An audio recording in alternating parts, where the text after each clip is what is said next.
let's talk about it.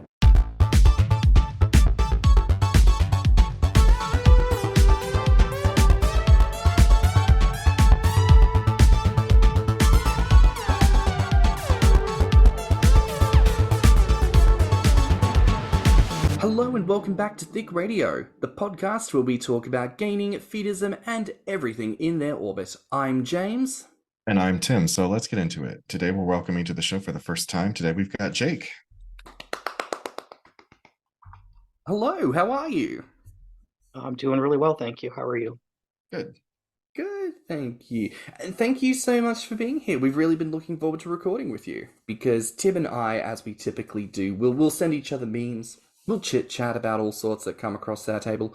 And he'd asked me if I'd seen something on YouTube, this little 3 to 5 minute docu-short about gaining. I was like, no.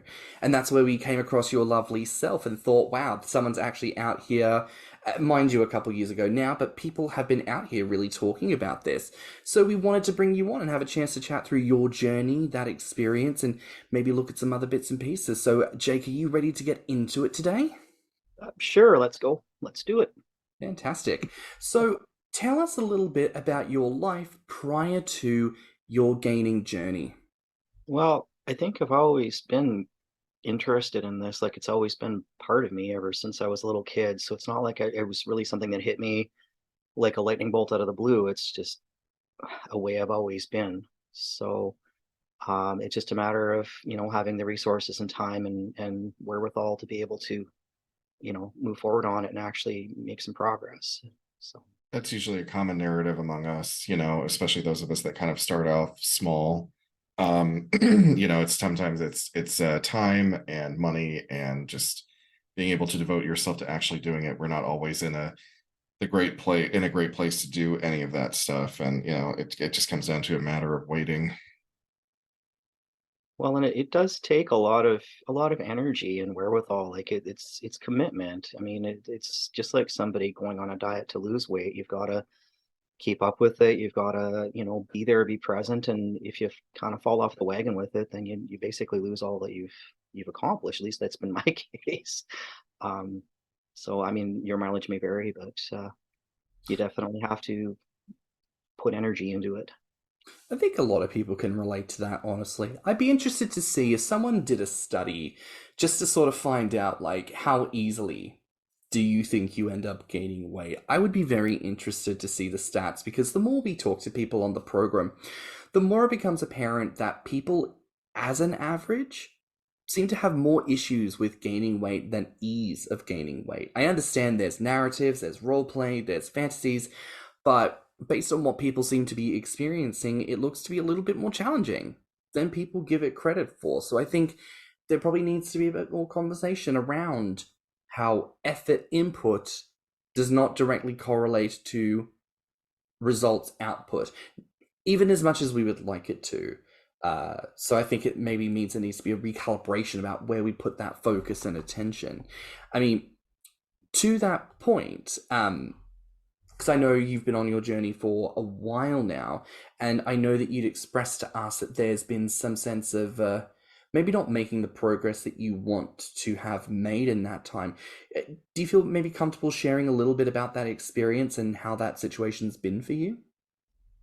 Well, I mean, it's hard to quantify. I mean, 20 years ago, I was about, I don't know, 60 pounds lighter than I am now. And then about 10 years ago, I did a big push, got up to about 200 pounds. And then I've just sort of, I don't know, treading water there. And it's like I'll do a bit of a gain and then work will get busy or life will get busy or something will happen. And then, like if I'm not actively eating a lot of extra food, I go back to 200 pounds because it seems like my body just wants to be there, which I know kind of infuriates people I know who are overweight who want to lose weight, and then like they can't because their bodies are like, nope, screw you, I'm going to be 200 pounds even though you want to be 150. And I'm kind of going the other way, right? Where I think it's just mostly a matter of just being consistent and having discipline and being in a space in my life where I can actually do that, where I don't have, like, I know it sounds like I'm making excuses, but like the last 5 years or so have just been really chaotic for me. And now that things are finally settling out, I feel like I can resume my journey, and it's like I was really happy when I got up to 200 pounds. I never thought I would be that heavy. And now I don't feel heavy at all, right? Like when I got, like, I thought, oh, 200 pounds, it's huge for my size and everything. And I'm like, not really. Right. I know how So, you feel. I know how you feel as someone who also gains in spurts and who has plateaus in between. And I also completely understand that whatever's going on in your life may take your focus away from your gaining journey. There's a lot of things that happen in a person's life, and I don't think that your sexual proclivities should take the number one position all the time. Like, it happens, life happens, shit can go wrong sometimes. Like, the great thing about it is that it's always going to be there to come back to whenever things start to calm down. well, and that's what I found actually is like I'm kind of prone to anxiety and depression, and when that sort of takes over, then I have to focus on, keeping my job, keeping my house. I recently went through a fairly contentious divorce process, and thank goodness that's all behind me now. But yeah, like, you have to kind of be in a good place to be able to do this, to be able to do it successfully. I mean, we all have to eat, right? If you don't eat, eventually you die, but it's a matter of what you eat, how much you eat, what have you. And I mean, part of it with me too is I was 31 when I found out I couldn't eat wheat. Like, I'm fairly certain I'm celiac. I've never been diagnosed, but a lot of people in my family have been.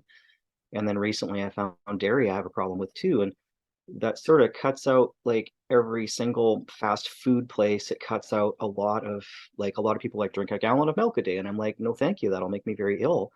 Right. So part of it too has been a really strong learning curve as to, what I can eat. And I find that now that I've sort of gotten the things that were not good for me out of my diet, it's a little bit easier to gain, but I still have to really work at it. There are so many things you said just in the last minute where I'm like, boy, we got a lot to talk about. Like, there is so much here to go through, and I actually want to start with something that you said right near the beginning, which is where you said, I know that might come off as an excuse. And that breaks my heart because I feel like it isn't an excuse. And I'll scrap that. It's not that I feel like that's not an excuse. I know that's not an excuse.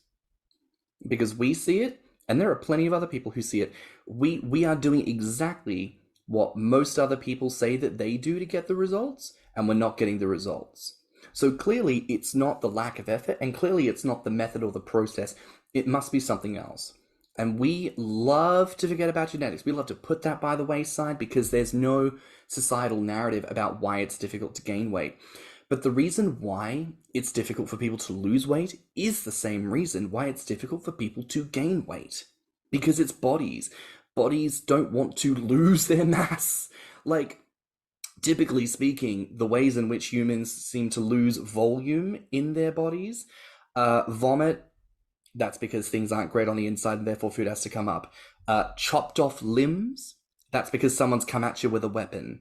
Birthing a child, that tears you from arsehole to breakfast, So no matter what method of, like, shedding of mass happens in the human body, it's always very drastic and very, like, puts you out of commission. So it makes sense that what we do to ourselves to either lose weight or gain weight puts our bodies really through it, right? And there's no narrative in the community about having grace. We have an episode this season, titled I Am Enough, right? Because even as we discussed in that episode, we don't tell ourselves that we're good enough. We hit the goals that we hit. You said it before. I hit 200 pounds. I never knew that I could hit 200 pounds. And yet, after enough time had passed, I go, this doesn't even feel like fat anymore. This just feels like whatever. And, there's no judgment or shade towards you in that. But I think that is very reflective of what we have a tendency to do as gainers. It's very, okay, you did this. Now do more. Now do it again. Perform, monkey, perform. Go, go, go. And it's just,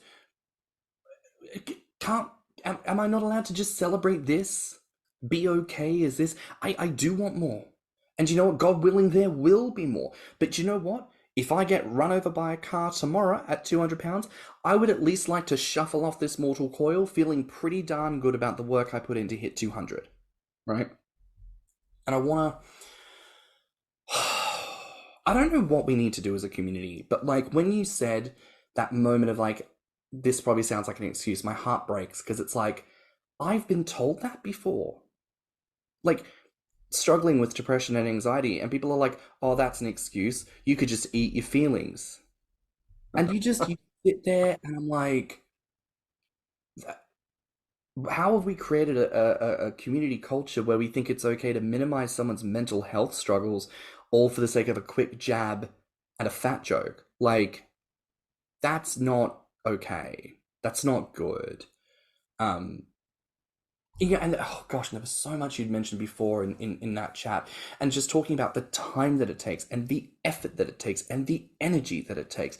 I just think there's so much to that. I mean, Tim, we've talked about this a little bit before from the medical side of things, right? Because you have a tendency to work with the elderly, right? Yeah, for the most part, I've worked with an elderly population. So we're talking in your job specifically about a population of people who, for various reasons, might wind up a bit frail. What is that like when it comes to the consumption of food and the trying to get the body to do things, even from like that pure medical perspective? But to address what you were talking about before about mental health, uh, I can tell you that in the kind of facilities that I've worked in, a lot of the reason why people struggle to eat and maintain their weight, in fact, it's something called failure to thrive, which basically means you are failing to live as a human, has to do with mental health because they often get, dropped into a facility by their family members and forgotten. And that, that works murder on the psyche. So, Yeah, I feel like what we're going to end up talking about today is just something really crucial because essentially in this time that you've been trying to gain, you have had some success, but not nearly the success that you probably feel like you should have made. Is that a fair assessment? Well, yeah, I mean, it goes kind of links back into what Tim is talking about failure to thrive. When I'm really depressed or really anxious, my appetite goes away, and the last thing I want to do is eat. And if I do try to eat when I'm worked up, I make myself kind of ill, and then I really don't want to eat, or I eat the wrong things and too much of the wrong things, and then that makes me sick, and then I don't like I get an aversion to that particular kind of food, and um, there's a chance it could be on the autism spectrum too, just listening to what I'm saying, but it's just like you have to be in a good frame of mind to do this. It's like working out, but sort of working out your gut in one sense, because it takes a lot of effort. It is like when if you eat a lot of food and then you try to sleep, you don't sleep very well, right? And if you're eating a lot of food for days and days and days and you're not sleeping very well, you start to feel kind of right? So I mean, with me, it's like I'm trying to build in a cheat day, like every one day a week, I just sort of eat normally just to allow things to catch up, because um like the physical act of getting bigger, like your body has to work really hard to build that mass, Yeah. whether it's muscle, whether it's fat, whether it's whatever. I mean, that's why teenagers sleep all the time, because their bodies are doing so much work, right? So I mean, nobody really like in one sense, I think it's easier to lose weight because it's more of a passive sort of thing. Like it just with me, it just happens when I stop eating enormous amounts of food. I just immediately start to lose weight, Yeah. right? And again, it goes back to natural set points. And people keep saying, well, now that you're getting older, your metabolism's slowing down. And I'm like, yeah, but I work in a really labor intensive job. I'm eating a crazy number of calories that the average person, if they ate that, they'd weigh like 800 pounds by now. Not me. Yeah. It's comments that need to be made about how reality for one is not the same as the other, and we need to give more grace and respect to people who have different experiences to us, right? So to throw it back for a moment here, like when did you first discover the gaming community and what was that experience like? Oh, that's a really good question. I think it was back in the old Freenet days, back in the late 90s when I was on like dial-up login. This is probably revealing my age, but I mean, it was, and then I think I found, oh, I can't even remember what the name of the group was, or the Usenet, whatever And all of a sudden it was like, and there was a website. I can't remember what it was called. I don't think it was Grommr. It was predating Grommr by a few years. But yeah, and then there were like pictures of people, and I'm like, holy crap, I'm not like a unicorn. This isn't like a weird sort of unique fetish that's just because up till that point, I just figured I was sort of like, I don't know, there was something broken or wrong with me that I wanted this for myself, and there was just like no sense of community. So I finally, I wish I could remember the name of the group, but I can't even. I feel like all of us of a certain age have experienced that feeling of isolation, that feeling of I must be the only person in the world who's into this because I don't see anybody ever talking about it. I don't see it represented in film or television except for either comedic effect or like something to make the character look weird or like something's wrong with them.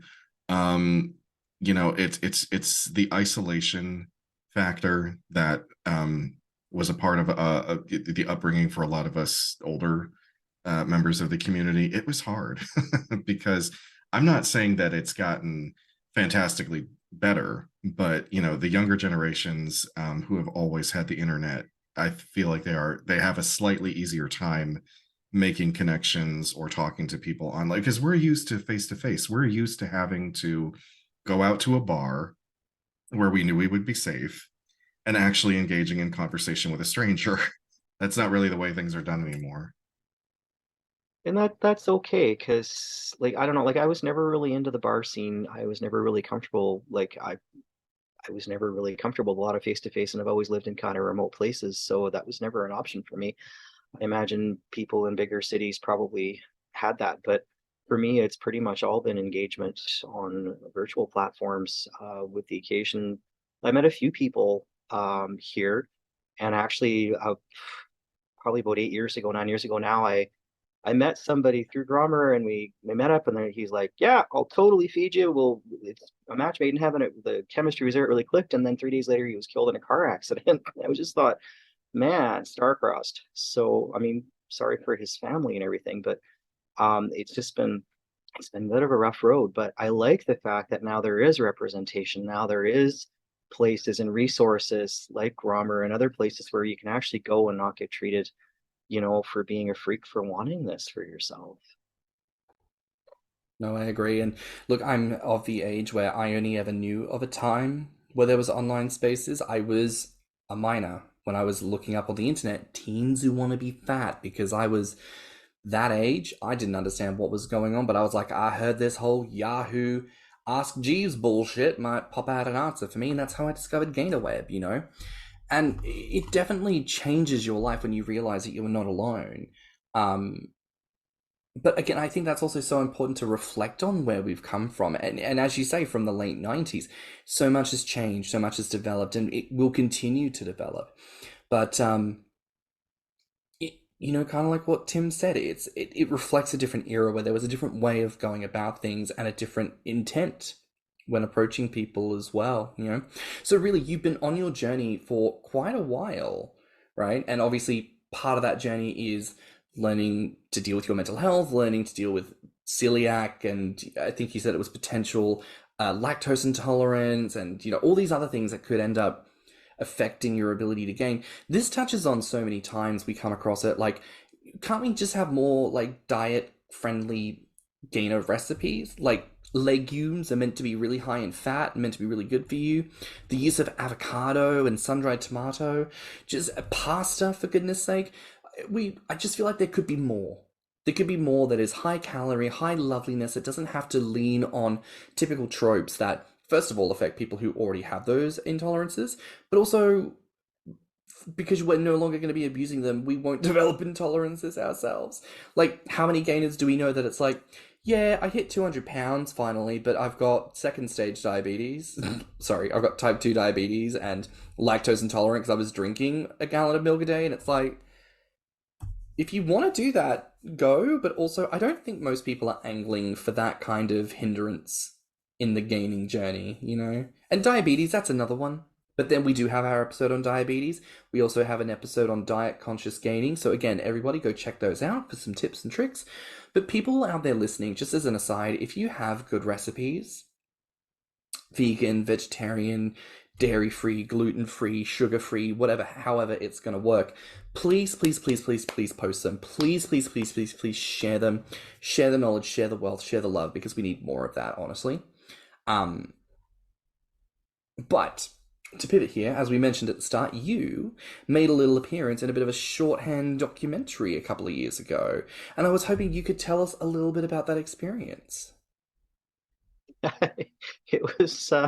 It was pretty scary, actually. Not like, it didn't end up being scary. It was very on the up and up, but I ended up getting a random email from a guy in New York. Edward Christensen was his name, and he a journalist from New York, and he was like, yeah, I have this web, I don't know if it was a podcast or what have you, but it was like this web journalist kind of thing. And I'd never heard of him or anything like that. And he's like, would you be interested in being interviewed? And I'm like, well, okay, I guess so. And I mean, he never did know my name or anything like that. And he's like, okay, well, me and the camera guy are gonna fly out, and he sent me an address of a hotel in a Sherwood Park, which is just adjacent to kind of the town I live in. And he's like, show up here at this time and we'll do it. And I'm thinking, oh boy, this is a great way for me to be found in a ditch down the road, because who knows what these guys are really up for, what they're planning, right? And it was all very strange. So of course I did loop in people and just said, like, if you don't hear from me by 5 o'clock, please call the police. This is where I'm going to be, type thing. But they were completely legitimate. They were completely on the up and up, and it was a very very interesting process, because much like this podcast, they were asking me a lot of kind of basic questions. And I mean, it was a 2-day shoot for 3 to 5 minutes worth of video. But I mean, we went there, and I mean, there's a grocery store in Sherwood Park. I don't think I'm allowed back into, because we were actively filming segments in there without anybody's knowledge, right? But it was just it was a really, really interesting experience. And then of course my husband at the time has a bit of a cameo in there, because this is basically how I came out to him, because he's like, well, who are you meeting out in Sherwood Park? What's going on here? Like, what are you doing? And then I'm like, okay, well, I'm not having an affair. It's like we're good. So then he kind of insisted on joining for the second day of shooting, which is why he's in there. But yeah, it broke my brain a little bit, but it was a good experience, I guess, because I got to sort of reframe a lot of things about myself too, just by the questions and things that they were asking. And and they were, I can remember saying to them, yeah, I'm like 203 pounds, and that's not that big. And they're like, well, yeah, that's actually pretty big. And I thought, okay, well, there's an outsider's view, like a fresh perspective, and maybe I'm doing better than I thought I was in terms of where I'm headed, right? Because like I said, I don't feel that big, but I don't know, maybe I am. Sometimes but anyway, it takes somebody. Sometimes it takes somebody else pointing it out. Like whenever I'm around other people from the community, I'm always like, please, somebody take candid of me, because like I don't, when you're holding the camera in front of yourself doing the selfie thing, there's plenty of angles that you can pick from, but you tend to do the same ones, and you get very used to seeing yourself from a certain angle. Then someone snaps a photo of you from a distance, and you're like, oh wow, I didn't know I looked like that from a distance. So sometimes it's just a matter of perspective. Very that. Very, very that. And I mean, I love hearing that, it kind of allowed you to reframe some things. And this is something that I think we've certainly got this kind of feedback from people who've been on the podcast before, because most people don't find themselves in situations where they are just expressing their gaining desires and talking about them in a more intellectual or conversational manner. I think a lot of people often get tripped up. They think, how am I going to have this type of conversation about this subject matter? Because even though I'm invested in it every day, this is something I'm not necessarily thinking about. And yet, when you take part in something that obliges you to answer questions and express this truth within you, you find the language, even though maybe it gets stuck a little at the beginning, comes more easily as time goes on. And I just want to encourage people, this is why we should have more conversations, because it helps build that language for ourselves to substantiate ourselves. So if someone else comes knocking and wants to ask the questions, we can all take turns answering, rather than it coming down to different people at different times and places, Touching a little bit more on that specific experience, Tell me a little bit about the disclosure. Like, when they first approached you, what did they really tell you you were going to be doing? Oh, they were very clear with it. I mean, I, I I hesitate to try to pull up the email. I think I still have it, but I don't want to risk closing soon. But it was basically they had seen my blog, the same blog that you guys, well, it was Diary of a Gainer at that point. I renamed it because there was like other blogs that had similar names, so I wanted to be distinguished. But they were like, yeah, we saw your blog and we're really interested. We'd like to interview you, right? Which, it was legitimate. It also could have been a prelude to, murdering me, but they didn't, right? So I mean, they were good people. They were very professional. So yeah, no, they just basically I put the little flag out there of my blog and they saw it and went, oh, okay, let's go talk to this guy. He sounds like he's got something interesting to say. And then they made a piece on it. And I don't know, it was good. It was a good experience. Because also, I mean, I ended up coming out to my husband about this, and I ended up coming out to a few people about this, and it actually sort of started me on um, kind of on a path of disclosure and basically being out. And now, like most of the people in my life, like anybody I care about, anybody who knows me, knows that this is part of who I am and what I'm doing. And I mean, not everybody understands it, and some people are quite frankly horrified by it, but because they're like, why do you want to be unhealthy? And I'm like, you can be fat and healthy. You got to shift your paradigm a little bit. But and it just it helps because like part of it is hopefully when I get bigger, which is the plan, I don't want anybody freaking out and saying, oh, you need to go on a diet. Oh, here's a bunch of diet things. Here's this, here's that. Because I want them to understand that this is by intent. This is something I want for myself. This is who I am. Right. So it's like a kind of a form of inoculation, I guess, in one sense, so that nobody gets surprised. Right. Yeah, I've got to say, a lot of the fear that people will find the concept of gaining infetism freaky comes more from the fact that that's how we treat it. You know, like when you're a kid and you're sneaking around late at night on your way to go to the kitchen to get a cookie, you could have also been on your way to the bathroom. Parents switch on the light, like, "Oh, what are you doing up?" And you panic and you make it about the cookie, and they're like, "Oh, well, he was trying to get a cookie." Whereas you could have been a bit clever and made them think, "Oh, he's just going to the bathroom. It's fine. We'll see you back in bed." But like the way we talk about gaining, if when someone asks you, like, "Are you a gainer?" and you go, well, the thing is, you don't judge," and it sounds like you're setting it up for the really creepy shit, right? 'Cause that's what that sounds like. Whereas someone says to you, "Oh, are you a gainer?" and you say, "Yeah, yeah, I am. Would you like to learn more about it?" Typically, they'll be like, "Oh, no, that's fine. I just curious." And if they Isn't it ask, strange? Isn't it strange how, like, you would think that of all of the realm of fetishes that are out there and all of the different things that people fetishize and all of the different things that you can do to somebody in that entire world, it's like, why is getting fat a hard sell to people? fat And phobia. then, yeah, you're right. And isn't it amazing that that's how society has set it up, that probably one of the more innocuous fetishes is treated as if it is one of the worst. Yeah. But then everyone's different. Everyone's got their own journeys. There's no shame in any of it. But again, I think that's the point. There's no shame. But if you address it with shame, people learn from you to treat it with shame. So it's a challenge for all of us to have to do that. And I do think you are to be commended for that, Jake, for standing up and having that, albeit because of that circumstance, but like having that conversation. Having that conversation to actually address, like, this is a part of you.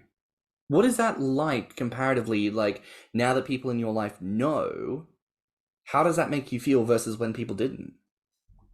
Well, like I said, like a lot of people are just concerned about me. They're afraid I'm going to make myself unhealthy because, of course, they're buying into that narrative that fat automatically equals unhealthy.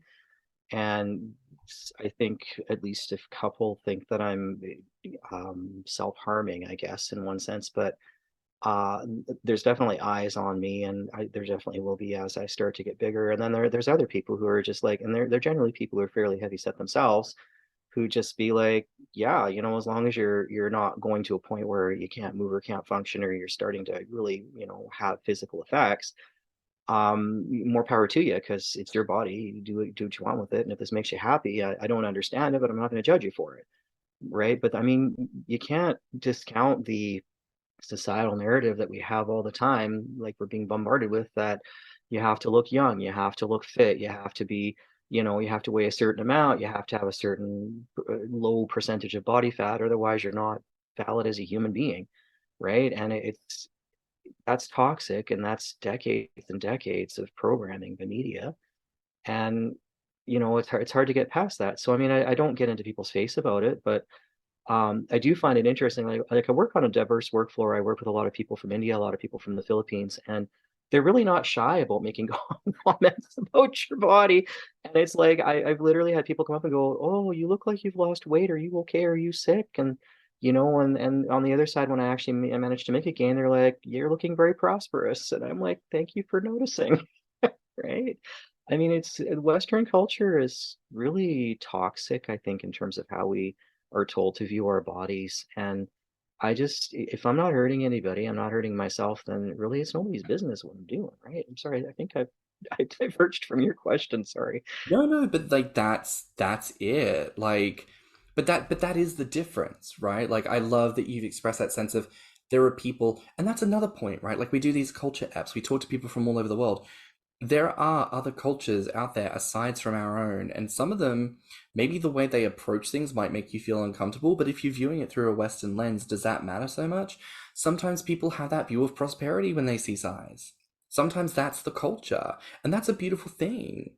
Why don't we lean into that a bit more? Like, you are looking prosperous, you are looking joyous, you are looking fulfilled, you are looking uh like your cup runneth over, right? Like, I think that's a wonderful thing.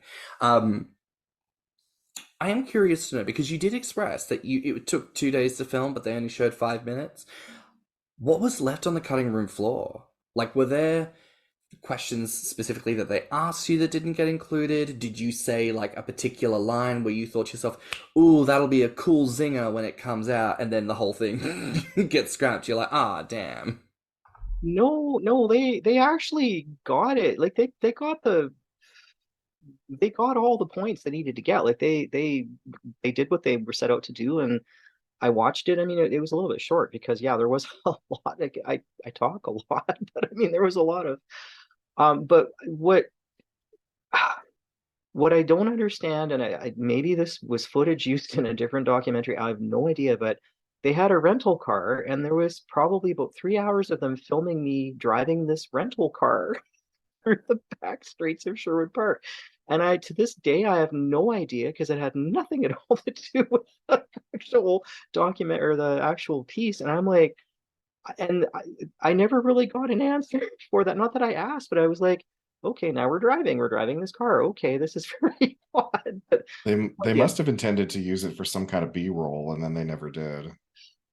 it was like 3 hours, but whatever. I mean, it was interesting, and I was just willing, like I was open-minded. I was willing to just go with their process. And I mean, they also, I told them some really nice vantage points that they could get really beautiful shots of the city, especially at dark. And they went and they filmed those, but then they never actually used them. And I'm like, man, that would have been beautiful as an establishing shot. But Did I, they ask you any questions while you guys were driving around? no, not really. It was just me driving. Hmm. I kind of wonder if they weren't trying to get footage for something else that they needed that wasn't specifically about me. I have no idea. I kind of regret not really pressing and asking, but it was just it seemed innocuous, and nothing ever really came of it as far as I know. So I mean, from a filmic standpoint, I can imagine, much like you've expressed, it could have been that they were taking some extra footage, thinking they might create something else for it. It might have been, if it was going to be a short run program, it might have been like a television advert bit, that ran like just as it aired type of thing.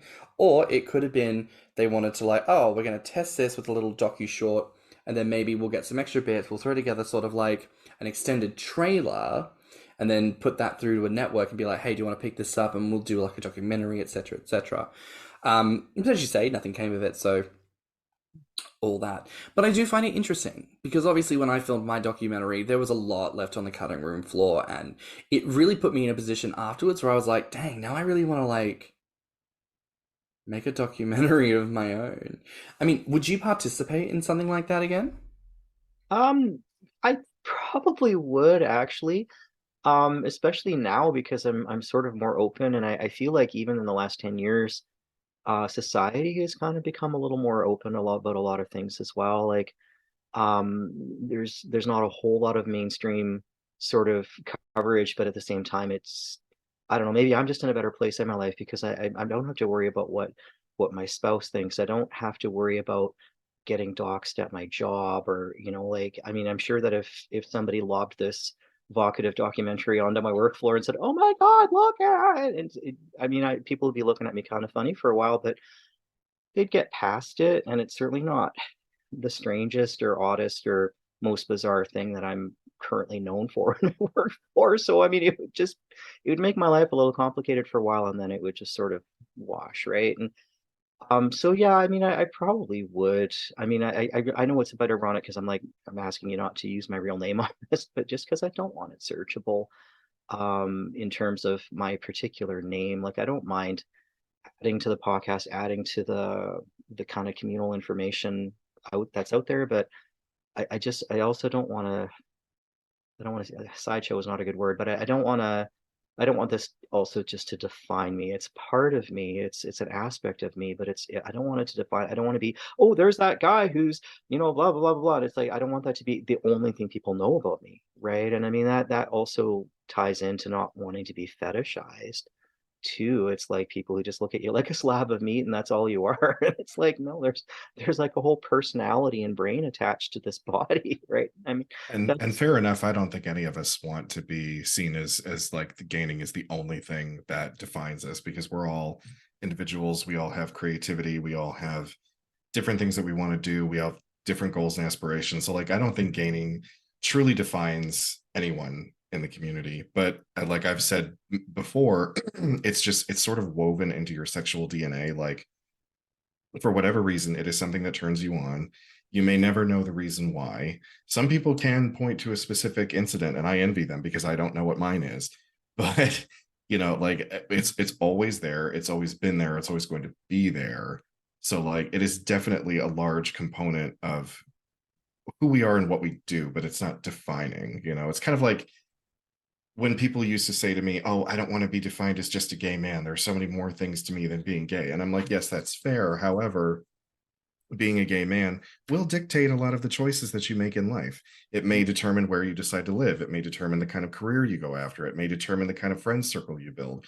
It may determine the clothes that you wear. Like part of that, your queerness is a large component of your life. It's not your solely defining trait, but it is a large part. So as long as you can pay respect to that while maintaining individuality, I think that's what we're all kind of striving for.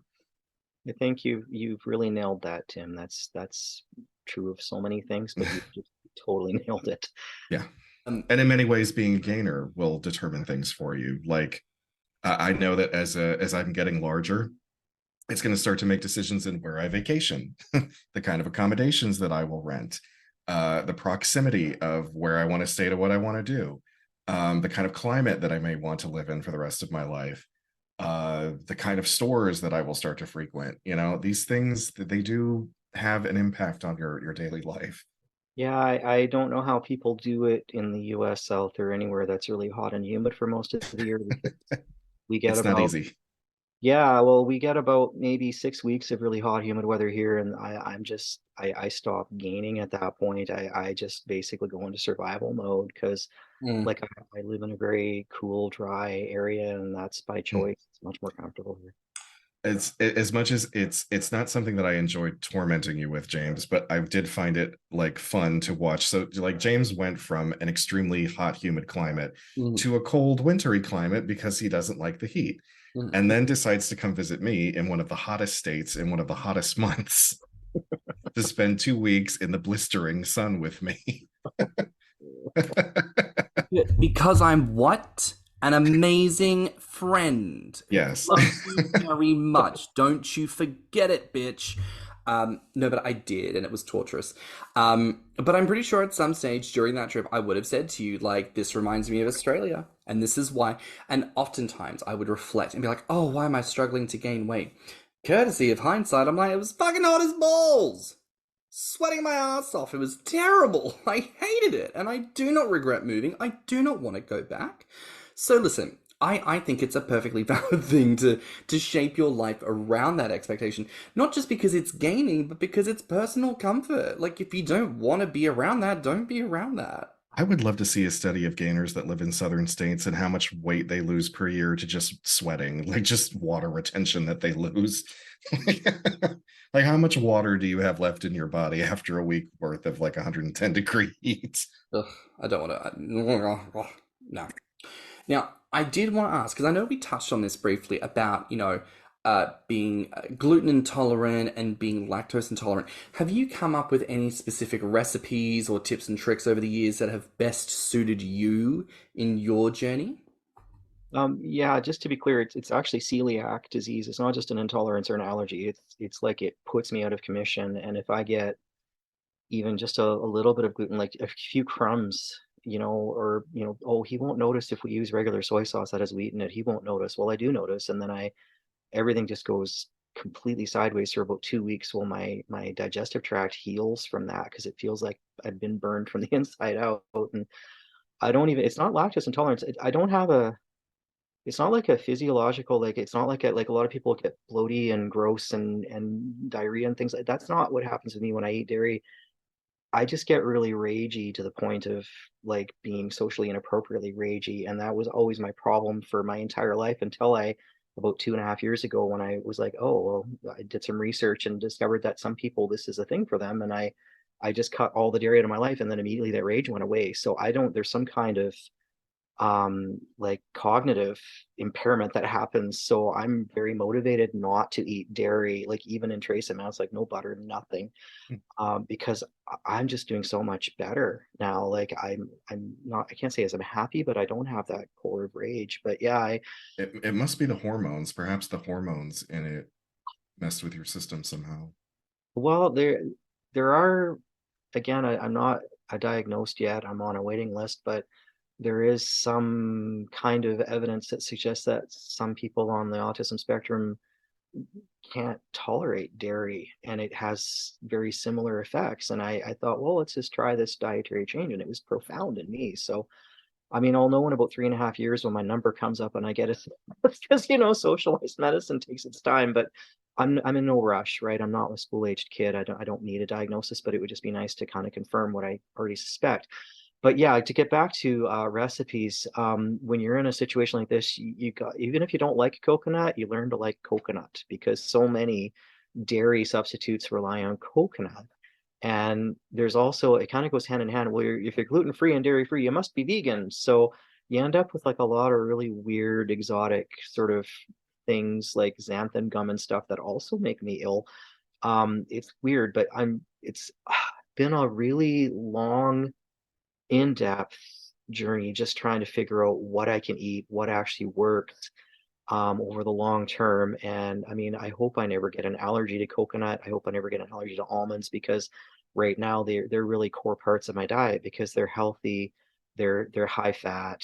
And it's not even really that I'm focusing on getting the healthiest possible fats ever, but it's just I need, like, obviously there's an element of fat, there's an element of carbohydrates. So I mean, I'm eating a lot of corn, a lot of rice, a lot of coconut, a lot of nuts, but not walnuts, because for some reason they give me a problem. I don't know why, but so I mean, I'm kind of, I'd love to write a cookbook at some point for people who are gluten free, dairy free, that isn't full of, take Bob's Red Mill Formula XY that you can only buy at Mabel's Grocery and Kroger's in Alabama, right? Like I want it to be more accessible, where it's like, okay, guar gum, that you can get that online, you can get it various places, get corn flour, you can get it here. I mean, I love a lot of these Asian grocery stores, because you can get rice flour for next to nothing, whereas you buy the Robin Hood rice flour and it's already mixed with a bunch of pea flour and weird things like that. And it's like, yeah, I don't want all of that. I don't want the baking soda in it. I want rice flour, and I don't want to pay $6 for a pound of it. I want to pay like, $2, right? So it's a lot of education. That's a really important point, actually, that I think is worth bringing up, because I think a lot of people, and again, it's a Western thing, I think you see a local Asian grocer, you see fresh fruit and veg out, and it's not packed away in plastic, it's not sitting on ice, and you think to yourself, it must be low quality, they're just trying to flog cheap shit. And that's a very, let's be frank here, racially motivated thought process, right? The food is quality enough, obviously, otherwise I wouldn't be allowed to sell it. Nadoy. But Asian products and Asian variants of products are also, they tend to be more pure because they tend to make them straight from the source. So if you are that kind of person like yourself who thinks, oh, I'd normally have this brand, but like they just mix it with shit, or it's like, oh, there's this wax coating on things, baby, go to the Asian grocer, because you are more than likely going to find things that, first of all, don't have those additives, don't have those preservatives if you have a genuine issue with those. Second of all, we've all been hearing about this recently, how a lot of grocery stores, like in Australia, 2/3 of food that is produced is just burned, because according to the whole like aesthetic protocols of grocery stores, like, oh, this carrot is too big, so we can't sell it, so you have to burn. Like, are you fucking kidding me? This carrot is big enough to be 3 carrots, but they had to incinerate it because it doesn't fit the aesthetic guidelines. Like, it's insane what goes to waste. So what you will often find as well is that at Asian grocers, you don't have that problem. If it's good to sell, it's being sold. And you can rifle through the bin, and you will probably find some monster potatoes, and you will find some big old veg. And you will often find as well that the prices will be cheaper because they're not trying to cut things. So, baby, look at different places. And I know that, as you were saying, not everything is available to everyone all at once, all around, everywhere. But like, there's gotta be an element of ingenuity, I think, with gaining. Much like you've expressed, it's not just that it's allergic to gluten, it's a full-blown celiac sitch. You know, the dairy thing, that is to your benefit to not partake. And it's like, people might just go, oh, like, I don't know what to do. You've gotta look, you've gotta go digging. Like, Google where the Asian grocers are around you. And like, if you know that there are specific fruit and vegetables, legumes, grains, things that do better for your system, that like, oh, I'd eat a lot more rye, but I don't know what, take what rye goes in. Google recipes. Like, we've got to just do more of this groundwork to set ourselves. You got to set yourself up to win. Basically, you've got to lay the foundation to actually build the house. Well, and one of the things I'm really lucky is I live in a place where a lot of things, like there's a lot of farms. It's very agrarian. And I've set up trade networks. I mean, last summer I had somebody who had a bunch of chickens, so I would buy eggs from her. I'd trade for eggs, and I'm currently negotiating for a quarter of a cow. The problem is I have to then butcher the quarter of the cow, but I did it a few years ago. They helped me out, so now I kind of know what I'm doing. And I'm actually paying a little bit more than grocery store prices, but it's grass fed. It's no hormones. It was a happy cow until suddenly it wasn't happy, right? And I'm learning. Like, I grew like half my yard was potatoes this year, and I have like exotic potatoes. They're not just the red or the white or the yellow. I have purple ones, right? And they're good, right? And then somebody down the road, well, her potatoes didn't do well, but she had a lot of carrots, so I gave her potatoes. I got carrots. I mean, it's the whole thing about living in a network, living in a community. And like, I have zucchinis that somebody inflicts on me, and I don't eat zucchini, but I have zucchini now, right? So I'm trying to figure out how to work those in, because they're low calorie, but they're relatively healthy. They're fiber. So I have to figure out how to hide them into something that I will eat, right? Because free zucchini. And I mean, part of that too is just kind of looking at your resources and looking at what's around. I mean, where I live, pork is very cheap. It's a very cheap form of protein, just because there's a lot of pigs around here. And how do I work that in? Because of course, I eat a lot of carbohydrates because that's where the gain comes. But I mean, once a day, I have to have a really good, solid, nutritionally dense meal, and that includes protein. And I don't know if you've been to the grocery store lately, but it's kind of crazy with the prices. Like, $40 for 6 chicken breasts is just out of reach for me, right? So, I mean, when you're eating that volume of food, you got to figure out, how to do it. And this is where the coconut comes in, because of course nut butters are hugely expensive because they're premium, and they're, I mean, I can get like a gallon of coconut cream for like $12 at my wholesale place, right? So, you got to be smart and you got to really be willing to do the legwork because, like, and I am jealous because there's a lot of people like, yeah, I went to Mickey D's and I got like, 3 Big Macs and 2 shakes and then I followed it with a gallon of ice cream. And I'm like, yeah, I can't eat any of those things. Oh, good for you. Right. But that comes back to that whole point, like sometimes we really do lose sight of what it means for other people to experience this. And I do want to ask this question here, like, do you feel like there's enough dialogue in our community about slower gains, or, I guess you could term it as like a more difficult gaining journey? Well, I mean, I tend to want to only engage with people who actually want to have conversations and not just view me as like a side of beef, here, how can we make this guy as fat as possible? And it's like, ha ha ha, how sexy is that? And there isn't like I tend to really not go after the shallow sort of conversations. Well, if you're not 300 pounds, I don't want to talk to you. And I'm like, well, that's fine. I mean, someday I will be, but I'm not going to want to talk to you because you're kind of an ass, right? But there's been a few people that are kind of in a similar boat to me where we're just a little frustrated and things are going very slowly. And I tend to kind of, I'm like Halley's Comet, I sort of come around, I get involved, and then I disappear for a year, and then I come back around, and it's kind of hard to have any sort of long-term connection with people because things change and people forget who you are. And I'm kind of, but now that the weather's cooling off here and things are settling down, I'm starting to get back into it, and I'm trying to actually cultivate some, like actually go out and meet the people actually, because I mean, a few years ago, I had somebody that I thought was going to help me out, and they just wanted kind of, it was like a booty call, and I'm like, oh, I don't know what you thought this dinner was about, but that wasn't it, and it was a very confusing sort of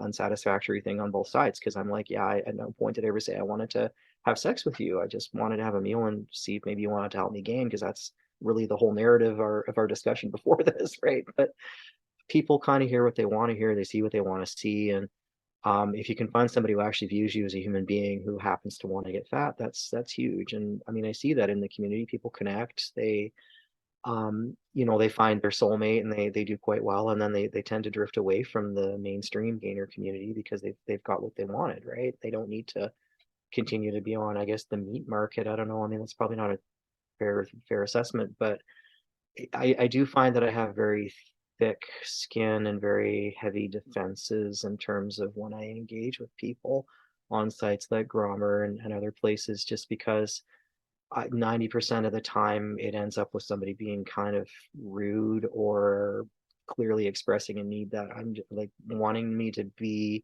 in a role that I'm just not gonna for them, right?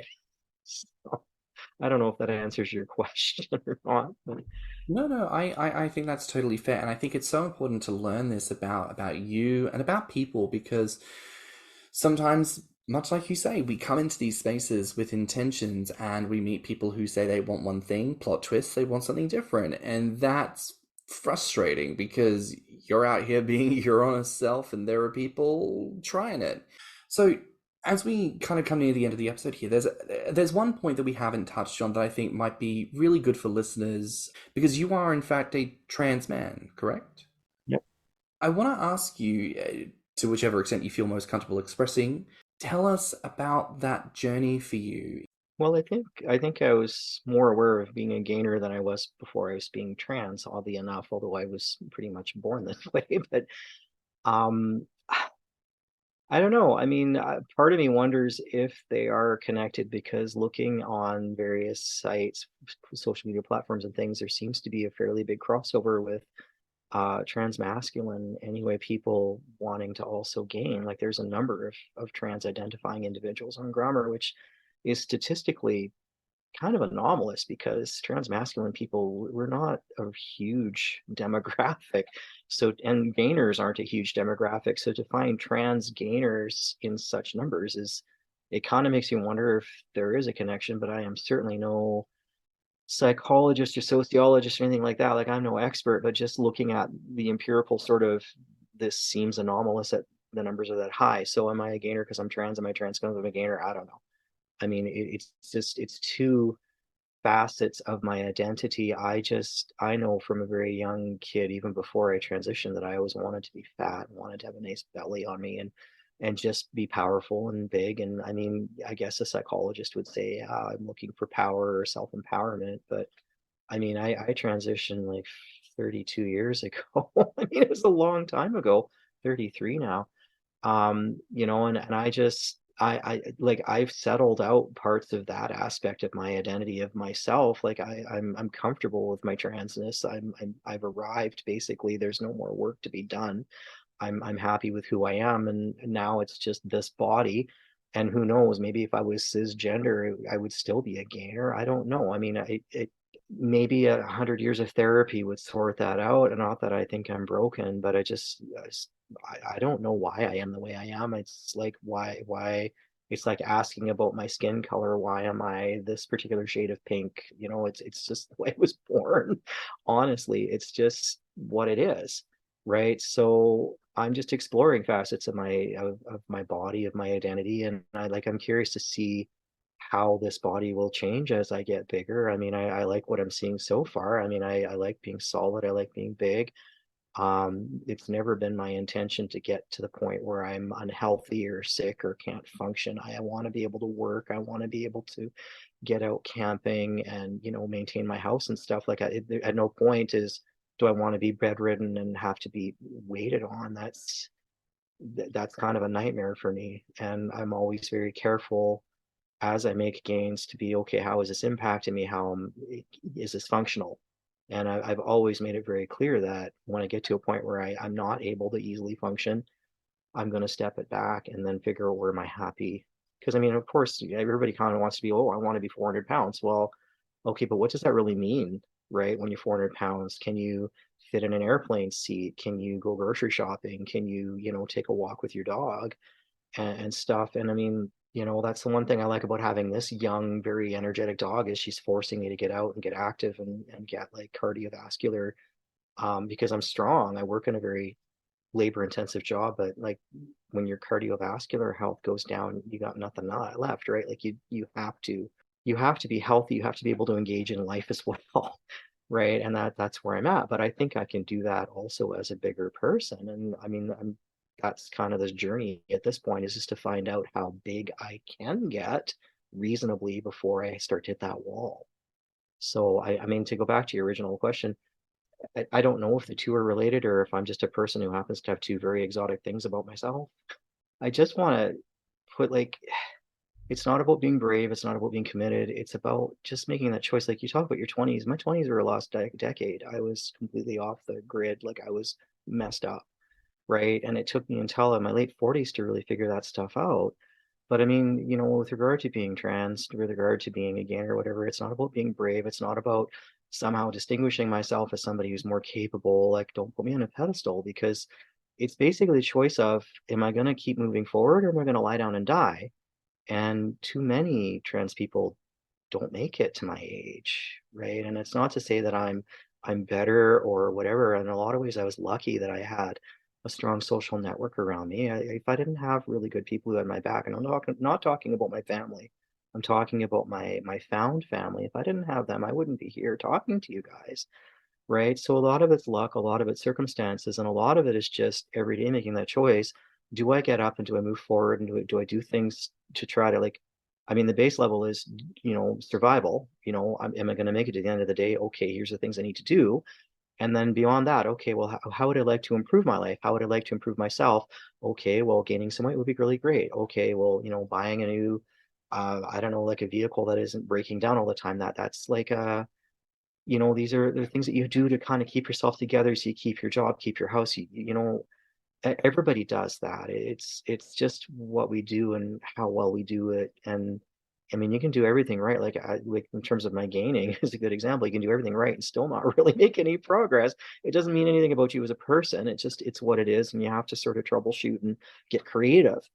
But don't ever make the mistake of putting people somehow on a pedestal that because they're still here. There's a lot of factors that are into that. And like, I'm in a lot of ways lucky. Like, yeah, I'm tough. Don't get me wrong. I went through stuff that would break a lot of people, and I got through it because I'm tough, because I just keep, like, it's that whole thing about making the shot. You just gotta, you fail 100 times, but you succeed by doing it 101 times. right? And I don't mean to go off on a whole thing here, but it's just a lot of it is just about sticking to where you want to go and just not believing in yourself. It's just, I don't know how to really phrase it, but you got to look at yourself as somebody who's worthwhile and is worth the effort, and looking at other people and why they would want to invest that effort in you, and just take it on kind of faith on one sense that you're worthwhile. And that's what keeps me going forward. And maybe it'll be slow, and maybe I'll only gain another 20 pounds and that'll be it. And that's all I'll be able to do. But at least it's more than I have, right? And maybe I'll gain 100 pounds. Who knows? I mean, I might get to 400 pounds and be like, ew, I don't want to, I don't like this, right? But part of it, the joy of this is the journey. And like with life in general, it's the journey. It's the experience. And it took me so long to get to that point because it was just survival for so long. And now I'm finally at the point where I can live, and that's what we should be striving for. And that's the end of my TED talk.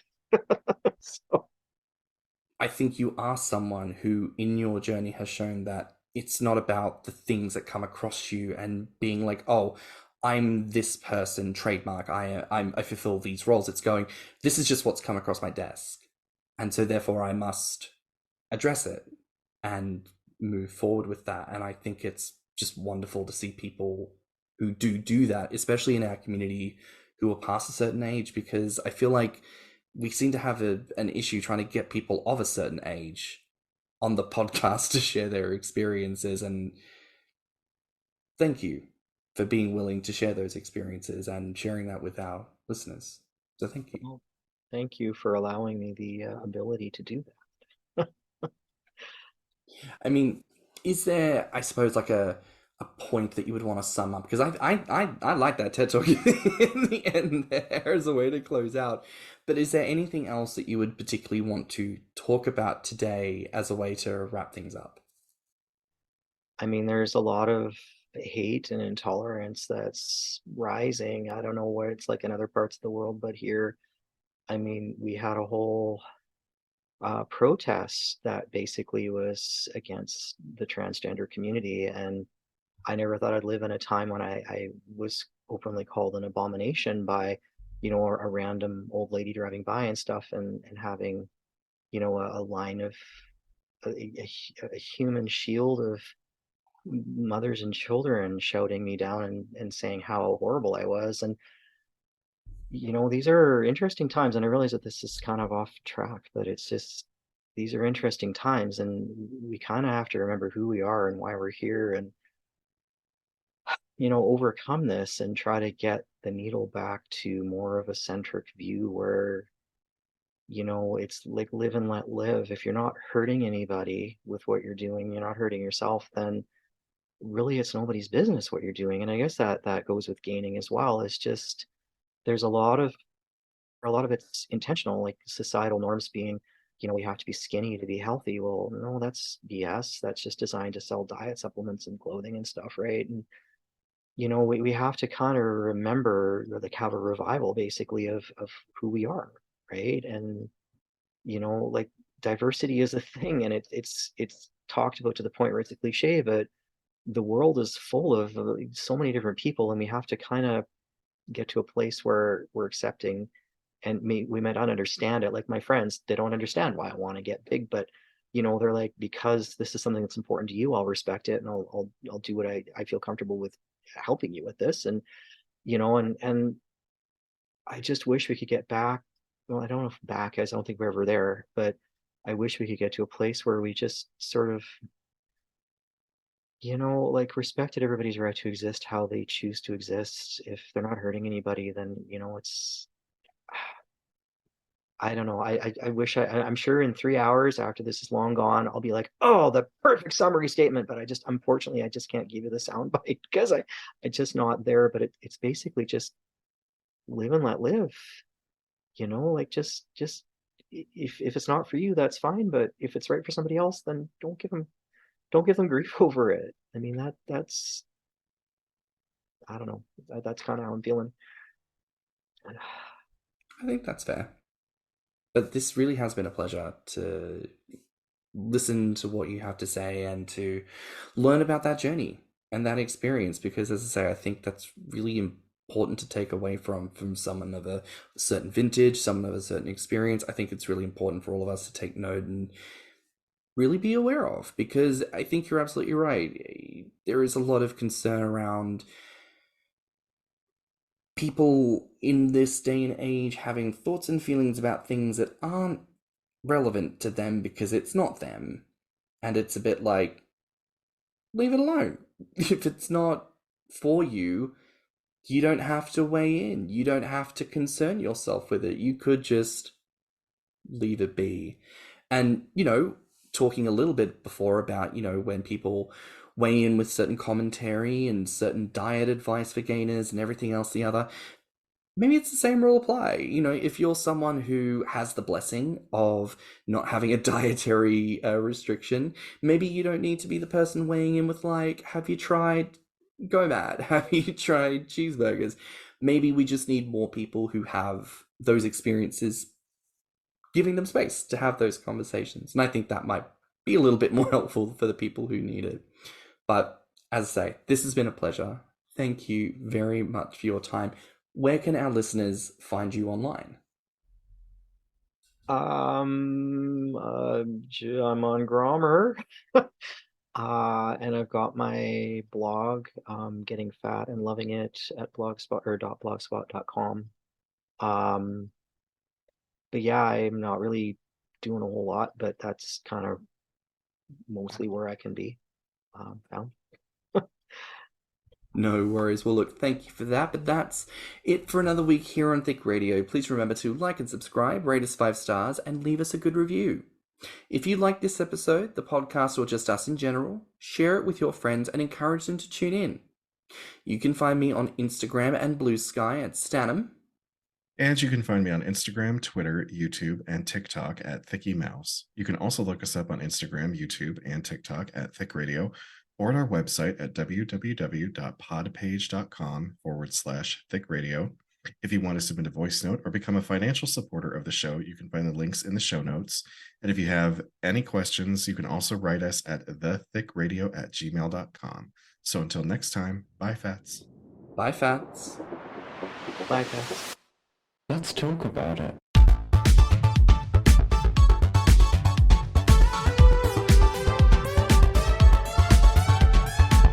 Thicc Radio is a Patreon and Anchor app podcast produced by stannnum and Thicc Mouse. Mixed and mastered by stannnum. Our artwork is provided by Lokitu. Our theme song is provided by Spotify Premium.